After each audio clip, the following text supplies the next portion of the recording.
कैसे कांग्रेस लौट के आएगी उत्तराखंड में, इसके लिए क्या खाका है? कहते हैं ना कि जो जीता वो सिकंदर। बुरे से बुरे हाल हो जाए तो भी 30% वोट कांग्रेस को मिलेगा। अब उस समय चुनाव हारा जब ऐसा क्या हो गया कि आज पूरा देहरादून में तो पूरा प्रदेश तबाही हो गई। 25 लाख तो दे दो मृतक, लौटा नहीं सकते हम उसको। अब मुझे तो पहचानते सभी लोग हैं, तो उनके मन से इतनी गालियां निकलेंगे, शीशे से सुने ही भले न दे गालियां। मैं इसलिए जो कहता हूँ ना, ये उत्तराखंड तो हमने नेताओं के लिए और अधिकारियों के लिए बना दिया। मुझे बुला के कह दिया गया था क्या मुख्यमंत्री हो गए, तो मैं दुखी था। उत्तर प्रदेश के पैसे से रुद्रप्रयाग जिला, चंपावत, बागेश्वर, ऊधम सिंह नगर जिला बन गया। भाई बंद मुट्ठी ला के खुल गई तो खा के। मैं हूं अनूप वाजपेयी और आज हमारे शतरंज की अगली कड़ी है, जिसमें सियासत के संग सियासत के रंग में एक ऐसे राजनेता, एक ऐसी शख्सियत हमारे साथ है जिसकी उत्तराखंड की राजनीति में सभी को ज़रूरत है। एक ऐसा राजनेता जिसकी पहचान पूरे उत्तराखंड में है, जो सत्ताधारी दल में भी रहा, विपक्ष में भी रहा, कभी कांग्रेस की सरकार बनी, कभी बीजेपी की सरकार बनी, वो दोनों सरकारों में मंत्री रहे। राज्य के बंटवारे के पहले से भी वो उत्तर प्रदेश की सरकार में, उत्तर प्रदेश में मंत्री रहने का आपको मौका मिला और किसी न किसी तरीके से राज्य की व्यवस्था से वो हमेशा जुड़े रहे। एक और खासियत है कि जहाँ ढोल की थाप पहाड़ पर सुनाई पड़ती है, इनके कदम अपने आप नाचने लगते हैं, इनके कदम रुकते नहीं हैं, इनका अपने संस्कृति से भी एक जुड़ाव है। तो हमारे साथ हैं हरक सिंह रावत जी। हाँ, नमस्कार जी। रावत जी, अभी आपको आपकी पार्टी ने एक बहुत बड़ी जिम्मेदारी दी है चुनाव प्रबंधन की, तो कैसे कांग्रेस लौट के आएगी उत्तराखंड में, इसके लिए क्या खाका है? देखिए, कांग्रेस पार्टी का मैं बहुत आभारी हूँ, अपने माननीय खड़गे जी का, राहुल जी का, प्रियंका जी का, माननीय सोनिया जी का, कि उन्होंने मुझ पे एक बहुत बड़ी जिम्मेदारी, और किसी राजनीतिक दल के लिए जो सबसे महत्वपूर्ण जिम्मेदारी होती है, कहते हैं ना कि जो जीता वो सिकंदर। सबसे महत्वपूर्ण जिम्मेदारी होती है चुनाव प्रबंधन किसी भी राजनीतिक दल की, क्योंकि हम कोई सन्यासी तो है नहीं, हम एक राजनीतिक कार्यकर्ता है, राजनीतिक दल के कार्यकर्ता हैं। तो उसमें सबसे महत्वपूर्ण चुनाव होता है और उसका प्रबंधन पोलिंग बूथ से लेकर और प्रदेश के स्तर पर कैसे हो, किस तरह हो, उस तरह की जिम्मेदारी मुझे दी है। और इस जिम्मेदारी का निर्वहन मैं 2 स्तर पर करूँगा, क्योंकि मैं जानता हूँ कि लगभग 30 से लेकर 35% वोट उत्तराखंड में कांग्रेस का फिक्स है। बुरे से बुरे हाल हो जाए तो भी 30% वोट कांग्रेस को मिलेगा उत्तराखंड में। इसलिए मैं 77 से कोई बहुत बड़ी आंधी तूफान ना आ जाए, लहर ऐसे ना हो, तो 30% वोट, 30-35 के बीच में कांग्रेस को वोट मिलता है। और राज्य बनने के बाद तो 33 और 35% के बीच में और 38% के बीच में कांग्रेस का वोट रहा है। तो हमें जो एक वोट बैंक सरकार बनाने के लिए चाहिए, वो लगभग 10% वोट हमको टारगेट करना है। 10 से 12% वोट टारगेट करना है। हम 43-45% के बीच में वोट कैसे लाएं? अगर 43-45% के बीच में हम वोट लाते हैं, तो मैंने एक अंदाज़ा लगा है, आंकड़ा लगाया है कि हम 40 से लेकर 45 सीट के बीच में जीत जाएंगे। हम 37 और 40% के बीच में वोट लाते हैं, या 35 और 40% के बीच में वोट लाते हैं, तो हम 36-37 सीटें जीत जाएंगे। मेरा एक मोटा एक आध सीट ऊपर नीचे। राज्य के लोगों को कैसे समझाएंगे, मतदाताओं को कैसे तो समझाएंगे कि ये मैं एक दूरी है जो आपने परसेंटेज बताया अभी, इसमें काफ़ी गैप है और चेहरे भी आपके पास वही कमोवेश हैं जो कांग्रेस के पुराने चेहरे हैं। आप भी पुराने नेता रहे हैं, आपको बीजेपी की भी कमियां और सच्चाइयां पता है, और कांग्रेस की भी आपको कमियां भी पता हैं, और सब चीज़ें जानते हैं। तो ये जो गैप आप बता रहे हैं परसेंटेज का, कैसे लोगों को कैसे आप? इस समय मैं अभी जहाँ जा रहा हूँ, मैं हरिद्वार गया था, पौड़ी जिले में गया था, रुद्रप्रयाग गया था। जब मुझे ये जिम्मेदारी मिली है, तो मैंने ये महसूस किया है कि लोग इस समय, अधिकतर लोग, राजकीय कर्मचारी, पुलिस हो चाहे कर्मचारी हो, वो इस समय भाजपा के खिलाफ है। और क्योंकि कोई कर्मचारी है तो उसके घर में 4 वोट तो होते ही हैं, उसके भाई बंद होते हैं, उसके परिवार के लोग होते हैं। तो कहीं ना कहीं, क्योंकि जो सर्विस में होता है, कहीं ना कहीं परिवार के रिश्तेदार कहीं ना कहीं प्रत्यक्ष अप्रत्यक्ष रूप से उस पर निर्भर होते हैं, आर्थिक रूप से भी और सामाजिक रूप से भी। और छोटे मोटे कोई काम पड़ते हैं तो जो कर्मचारी होता है परिवार से, कहीं सरकारी नौकरी में होता है, तो जो राजकीय कर्मचारी, शिक्षक हैं, कर्मचारी हैं, वो भाजपा के खिलाफ है। ठीक है, हम भाजपा को वोट नहीं देंगे, लेकिन अगर कांग्रेस को वोट नहीं देंगे या कांग्रेस के पक्ष में गुपचुप तरीके से नहीं अभियान चलाएंगे तो भी फायदा नहीं होगा हमको। तो हमको तो यह है कि वो कर्मचारी, उनके मन के भाव, जो भाजपा के खिलाफ उनकी आग है, भाजपा के खिलाफ जो उनका मन है, उसको और इतनी अग्नि देनी है हमको, उनके भाव को इतना उजागर करना है, इतना उनके अंदर जोश भरना है। दूसरा, मैंने जैसे अभी मैंने एक प्रयास कर रहा हूँ कि भाई हम कितने बड़े नेता हों, लेकिन कई बार क्या होता है कि हम जिले के नेता हैं, युवा कांग्रेस के जिले के अध्यक्ष हैं, ब्लॉक के अध्यक्ष हैं, लेकिन अपना गांव नहीं संभालते हम लोग, अपना पोलिंग बूथ नहीं संभालते हम, अपना ब्लॉक नहीं संभालते हम, अपना वार्ड नहीं ठीक करते हम लोग। अपना वार्ड, अपना ब्लॉक, अपनी विधानसभा तो पहले ठीक कर लें हम। अब माना मैं गढ़वाल का, कुमाऊं का, प्रदेश का बहुत बड़ा नेता हूं और मैं अपने ब्लॉक को नहीं ठीक कर सकता हूं, तो किस बात की नेतागिरी? मैं अगर अपने रिश्तेदारों को या अपने परिवार के लोगों को नहीं कोशिश कर सकता हूं, भाजपा के खिलाफ लोग हों, उसको एकजुट करना, तो उसके लिए मैंने कार्य योजना बनाई है कि हम हवा भी बनाएंगे और मेरा अपना चुनाव लड़ने का तरीका भी है। मैंने लगभग 12 चुनाव लड़ लिए, 8 चुनाव एमएलए के लड़े, जिसमें 6 चुनाव जीता हूँ। अब उस समय चुनाव हारा जब बिल्कुल नया स्टूडेंट लीडर था मैं जिला पंचायत में, मेरी मिसेज जिला पंचायत की अध्यक्ष रही, सदस्य रही, रुद्रप्रयाग जिला पंचायत जितवाया। तो मुझे ये सारा अनुभव है कि 2 तरह हमको काम करेंगे, और एक 10-15% वोट ऐसा होता है जो हवा पे वोट देता है, उसके लिए हम माहौल पैदा करेंगे पूरे प्रदेश में। जैसे मैंने, क्योंकि एकदम कांग्रेस सुस्त थी, इधर मैंने जो आक्रामक होके, मैं हमेशा एक बात कहता हूँ, मैंने राहुल गांधी जी, खड़गे जी की मीटिंग में भी बात कही, डिफेंसिव इज ऑलवेज लूजर और ऑफेंसिव ऑलवेज गेनर। अब आक्रामक है ना, अगर आप, जो आदमी बचाने पे लगा है और मैं अपने को, आप मुझे मार रहे हैं, मैं बचाने पे लगा हूं, तो कहीं ना कहीं लगी जाएगी ना। कितनी ही बचाऊंगा, आप पे तो नहीं लगेगी, क्योंकि मैं आपको मार ही नहीं रहा हूं, अपने को बचा रहा हूं। तो मैंने अपनी रणनीति बनाई है, इतना आक्रामक हो जाओ, लेकिन एक नीति के तहत, रणनीति के तहत मैं आक्रामक होता हूं, क्योंकि चुनाव के लिए 1 साल है। तो मैं धीरे धीरे थोड़ा सा, जिससे कि कार्यकर्ताओं में जोश आ जाए, कार्यकर्ताओं में हौसला हो जाए, लोगों को लगे कि कांग्रेस से जुड़ना है, कांग्रेस की सरकार आ सकती है, एक माहौल ऐसा बनाऊंगा। फिर धीरे धीरे ग्राउंड फ्लोर पे काम शुरू कर दूंगा। फिर बीच में कुछ ग्राफ हमेशा ऐसा होना चाहिए, फिर थोड़ा सा डाउन करो, फिर ऊपर उठाओ, वो भी करना है। और दूसरा कि इस समय सरकार, देखिए, बहुत कठिन नहीं है लड़ाई लड़ना हमारे लिए। हथियार भाजपा हमको दे रही है, अब उनके हथियारों को हमें उन पे वार करना है। क्योंकि जैसे पेपर लीक है, बहुत बड़ा इशू है, अंकिता की हत्या हुई, कंडारी की हत्या हुई, जितेंद्र को आत्महत्या करने के लिए बाध्य किएगा, ये जंगली जानवरों को, आप इस समय जंगली जानवर मार रहे हैं, इस समय आपदा पूरे प्रदेश में सबसे ज़्यादा आई। देखिए, आप 91 में मिनिस्टर था जब उत्तरकाशी भूकंप आया था और 703 लोग मरे थे। उसे उत्तरकाशी, प्रतापनगर, घनसाली, थोड़ा बहुत ये थे तिरजुगिनान, ऊखीमठ वाला एरिया, गुप्तकाशी वाला एरिया, इस क्षेत्र को नुकसान हुआ था।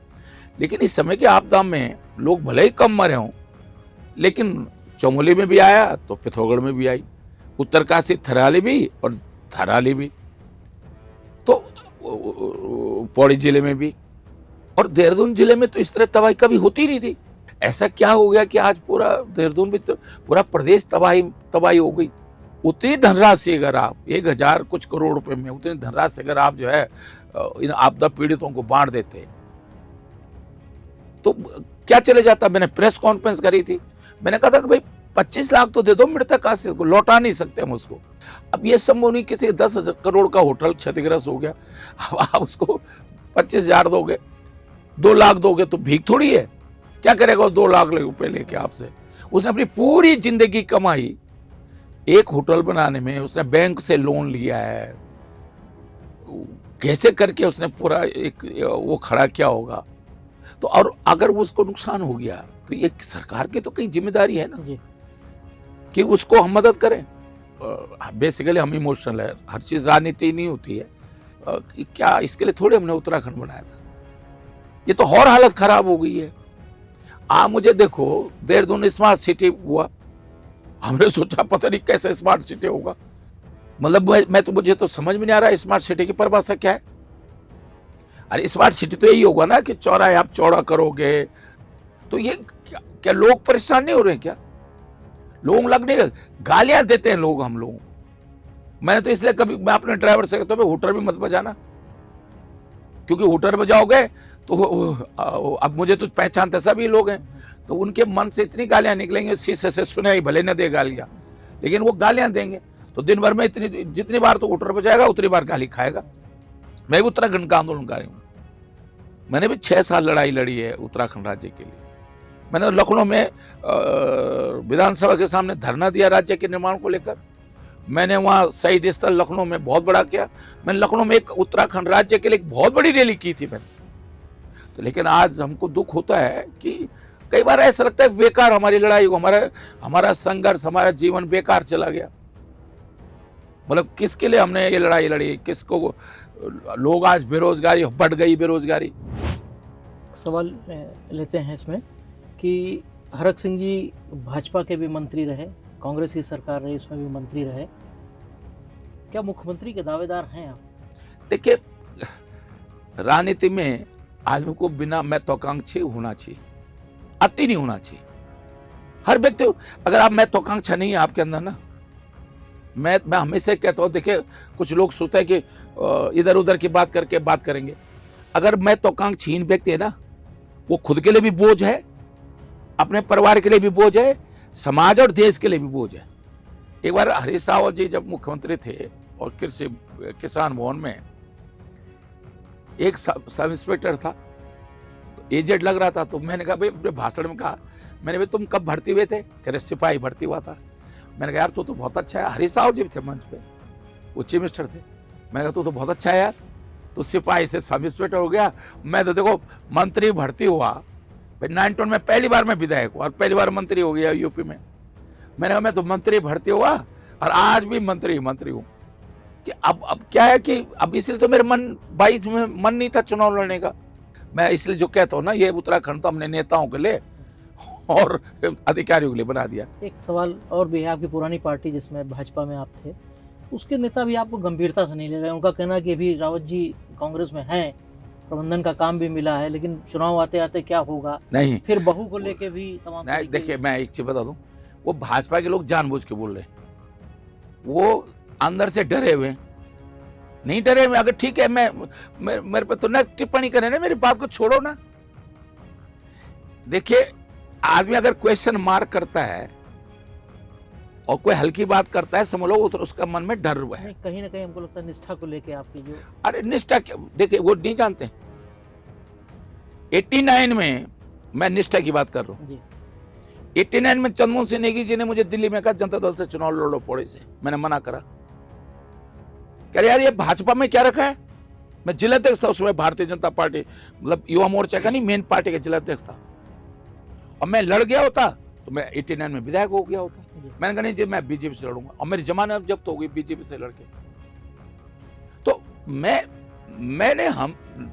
मैंने दल कभी जो है, लोग उगते सूरज को नमस्कार करते हैं और अक्सिम डूबते सूरज को नमस्कार करते हैं। जिस दिन विजय, मैं चीफ मिनिस्टर नहीं बना, हरीश रावत चीफ मिनिस्टर नहीं बना, विजय बहुगुणा चीफ मिनिस्टर बन गए, दिल्ली के मेरे घर पे 4 घंटा ना 4 नहीं 2 घंटा विजय बहुना चीफ मिनिस्टर खड़ा रहा हरक सिंह रावत के दरवाजे पे दिल्ली में।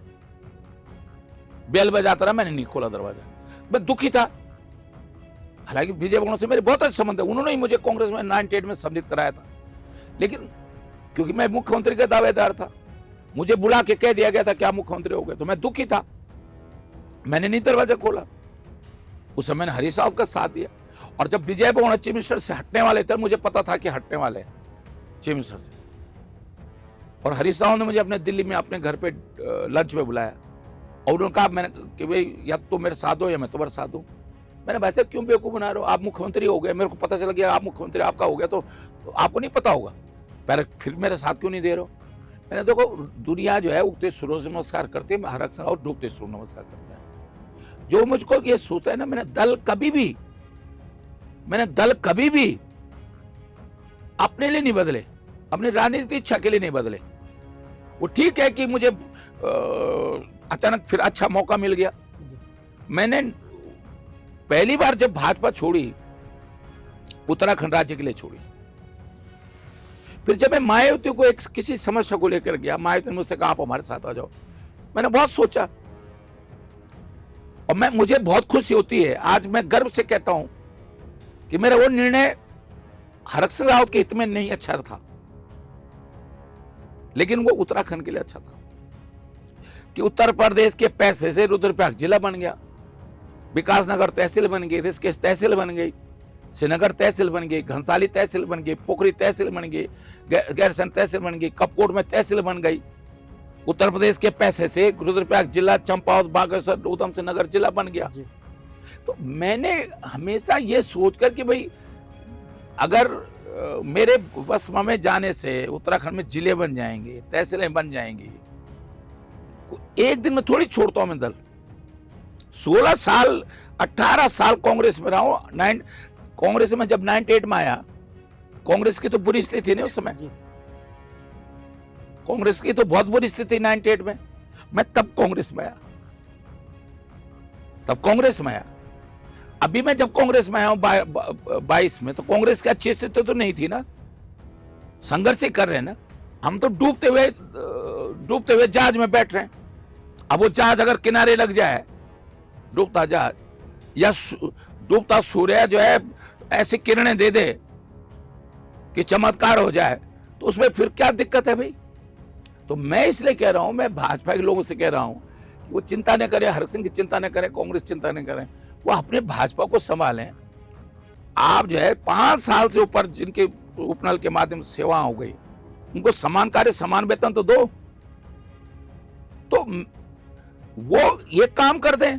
हरक सिंह रावत की डपली अपना भी कम बजने लगेगी। एक सवाल और लेते हैं कि प्रदेश के पूर्व मुख्यमंत्री हैं और वर्तमान में सांसद हैं हरिद्वार के त्रिवेंद्र सिंह जी, आपने उनको चुनौती दी है कि आप कहीं से लड़ जाइए। हाँ, सच में है। तो लेकिन उनकी पार्टी उनको लड़ाती है, विधानसभा नहीं लड़ाती है, तो बात की बात है। आपने कुछ तय की अपनी कोई सीट की, कहाँ से आप? क्योंकि मैं जब तय करता हूँ ना, तो फिर क्या होता है, रायता फैल जाता है, और मेरे विरोधी 2 ताकतें लगती हैं। एक तो हमारी पार्टी में जो उस सीट पर दावेदार होंगे वो लगेंगे, उनको लंबा मौका मिल जाएगा। अब मैं तो पूरे प्रदेश में काम देखूंगा, अब वो तो उसी विधानसभा मेरी कब्र खोदते रहेंगे। तो सोच तो लिया होगा, लेकिन हाँ, मैंने सोचा है। और उधर जो भाजपा के लोग हैं, वो सारा टारगेट करके वो मेरे पीछे लगा देंगे टारगेट। अब मैं देख रहा हूँ आजकल, अब मैं ऐसे क्या हो गया, मैं कुछ दर्जाधारी नहीं, कुछ नहीं हूँ, मैं तो सिंपल से कार्य करता हूँ। तो मैं देख रहा हूँ कि आजकल मेरा मूवमेंट LIU वाले जो है वो हर 2 मिनट बाद कि मैं अब कहाँ जा रहा हूँ, मेरे मोबाइल ट्रेस किए जा रहे हैं। तो अब कुछ ज्यादा ही परेशानी होगी। अच्छा, जानबूझ के भाजपा, देखो पहले महेंद्र भट्ट को लगाया मेरे पीछे, अब मैंने महेंद्र भट्ट की PSU वाली बात करी, तो महेंद्र भट्ट को समझ में आ गया कि अब ये पढ़ते खोलना शुरू करेगा, और मैंने भी चेतावनी दी, मैंने ज्यादा मुंह खोलोगे, जो मुंह खोलेगा मैं उसको फिर उसके सच्चाई जनता के सामने रखूंगा। भाई बंद मुट्ठी ला के खुल गई तो खा के। अब जैसे तिरुंद भाई ने बोला मेरे पे, मैं तिरुंद भाई के खिलाफ नहीं बोल रहा था, लेकिन सच है कि भाई जब मैं 91 में मिनिस्टर था, तिरुंद राव जी उमानाथ सिंह जी के साथ प्यार होते। अब आप सोचो 2 मिनिस्टर जब मिलते रहेंगे, तिरुंद राव खड़ा तो रहता होगा, ऐसे तिरुंद राव खड़ा रहता था। त्रिवेंद्र रावत का क्या योगदान है उत्तराखंड के लिए? ये संघ का प्रचारक रहो। राम जन्मभूमि में कोई योगदान है? हरक रावत एक महीने जेल में रहा राम जन्मभूमि में। पूरे गढ़वाल मंडल में राम जन्मभूमि आंदोलन का संयोजक मैं था। राम ज्योति मैंने जोशीमठ से लेकर और पूरे हरिद्वार तक राम ज्योति मैंने घुमाई। जो मुझे लगता था कि ये सामाजिक बुराई है, ये समाज के लिए ठीक नहीं है, जो रूढ़िवादी व्यवस्थाएं हैं, मैंने उसके खिलाफ भी लड़ाइयां लड़ी है उत्तराखंड में। एक आखिरी सवाल के तौर पे हम ही लेंगे, हर किसी आपकी पार्टी के कुछ नेताओं का नाम लूँगा, तो एक लाइन में या कुछ शब्दों में उनके बारे में, जैसे हम बात करें हरीश रावत के।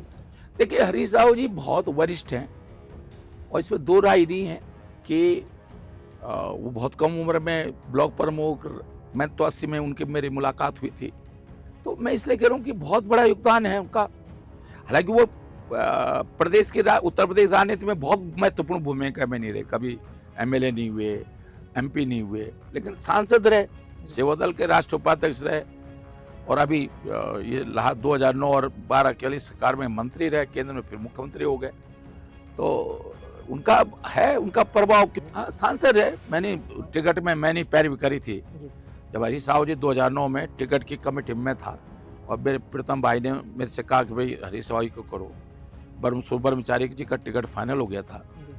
फिर मैं माने सोनिया गांधी से रिक्वेस्ट करके मैंने ये कहा कि भाई उनको हरीश रावत जी को मौका मिलना चाहिए और उसके वजह से वो 500 सीटें जीते भी हम। यशपाल आर्य, देखिए यशपाल आर्य जो है मेरे साथ 93 में यूपी में विधायक रहे और जब मैं वो प्रदेश अध्यक्ष थे, मैं विपक्ष नेता था, हमने मिलके प्रदेश के अंदर राजनीति करी है और वो दलितों के एक अच्छा चेहरा हमारे उत्तराखंड में, दलित के रूप में एक बहुत अच्छा चेहरा हमारे बीच में, और उनका उत्तराखंड की राजनीति में काफी योगदान है। प्रीतम सिंह, देखिए प्रीतम सिंह जी भी मेरे साथ 93 में, मैं तो प्रीतम सिंह जी के पिताजी जब वो मंत्री बने थे, प्रीतम सिंह जी पिताजी, तो मैं तब पहली बार मैंने उनका गढ़वाल विश्वविद्यालय में बहुत बड़ा स्वागत किया था और प्रीतम सिंह जी 93 में मेरे साथ एमएलए रहे और उसके बाद लगातार हम लोग एक काम करते रहे, साथ दो तिवारी जी के समय में भी साथ मंत्री रहे।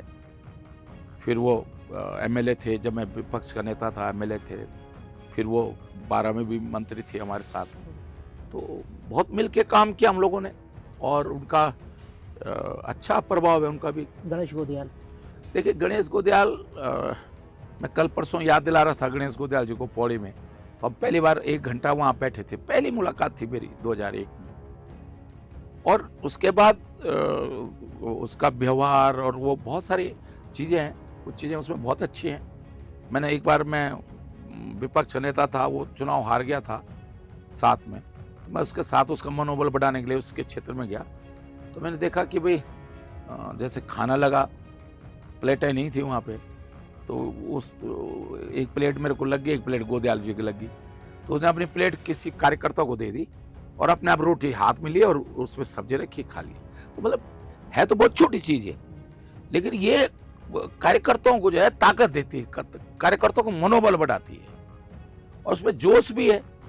तो इसलिए तो आपने देखा होगा कि जब हम दोनों भाई मिलके कर रहे हैं, मैं उसका बड़ा भाई हूँ, वो मेरा छोटा भाई है, थोड़ा जाति भी देखिए, लाख कोई कहे कि मैं तो नहीं मानता जातिवाद और ये बात, लेकिन भाई साहब कहीं ना कहीं संतुलन तो बनाना ही पड़ता है। अभी समय गढ़वाल मंडल में, पूरे उत्तराखंड में ये अच्छा है भाई, गोदियाल जी जो है ब्राह्मण है तो ब्राह्मणों का आशीर्वाद मिल जाएगा और हमारे सनातन धर्म में ब्राह्मणों का आशीर्वाद मिल जाए, इससे अच्छा क्या हो सकता है। और हमारा पराक्रम, ठाकुरों का पराक्रम, ब्राह्मणों का आशीर्वाद और हमारे यशपाल भाई दलित नेता के रूप में, तो एक हमने गढ़वाल कुमाऊं को भी, जातीय संतुलन भी, जो सामाजिक ताना बाना है हमारे समाज का, उसको सबको संतुलित करने का काम किया। ये थे हमारे साथ हरक सिंह रावत जी। रावत जी अपनी बेबाकी के लिए हमेशा पहचाने जाते हैं और आज भी जो सवाल थे, वो सवालों से कहीं आगे बढ़कर तमाम ऐसी बातें उन्होंने रखी जो इस प्रदेश से भी संबंध रखती थी, यहाँ के नेताओं के बारे में भी है, अपनी पार्टी के नेताओं के बारे में भी उन्होंने स्पष्टता से बोला और भाजपा में भी चुकी रहे हैं, वहाँ के नेताओं के बारे में भी उन्होंने बहुत सी बातें कही। बहुत बहुत धन्यवाद। नमस्कार जी। अगर आप ये वीडियो YouTube पर देख रहे हैं तो हमारे चैनल को सब्सक्राइब कर बेल आइकन दबाएं और Facebook पर देख रहे हैं तो हमारे पेज को लाइक करें।